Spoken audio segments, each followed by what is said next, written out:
పిట్టెగూట్లే సూటి పెట్టి కూతలు కోస్తే సురుక్కున ఎవరికి తలగాల్లో వాళ్ళకే తలుగుతాయి.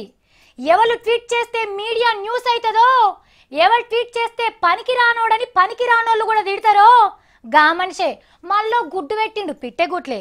మరి గా మనిషి ఎవరు? ఆయన సూటి పెట్టింది ఎవరికో తెలుసుకోవాలి కదా. అయితే చూడండి, రామ్ గోపాల్ వర్మ సారు మళ్ళొక ముచ్చట చెప్పిండు జనాలకు ఎక్కడికి వచ్చేది.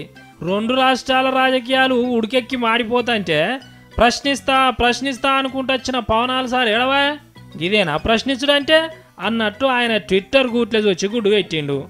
లోక కళ్యాణానికి ద్రోహం, ఇది కళ్యాణ ద్రోహం.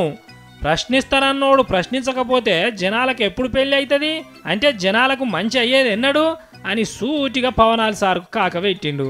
ఇక అంతకుముందు ఓసారి రేవంతం సార్ ముచ్చట్ల చంద్రాల్ సార్ను చూస్తుంటే ఆంధ్రోని అయినందుకు మస్తు ఇజ్జత్ అవుతుంది అన్నాడు కదా ఆర్జీవి సారు.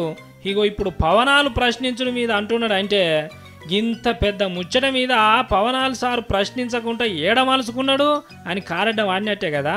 ఇక ఇట్లా ఎంతమంది ఎన్ని తీర్ల మొత్తుకున్నా జనసేన నాయకుడు మాత్రం జనాలకు వచ్చేటట్టుగా అనిపిస్తలేడు. మరి ఏడున్నాడో ఏం చేస్తున్నాడో వర్మ సారు కోరే లోక కళ్యాణం పవనాలు సార్ ఎన్నటి చేస్తాడో చూడాలి.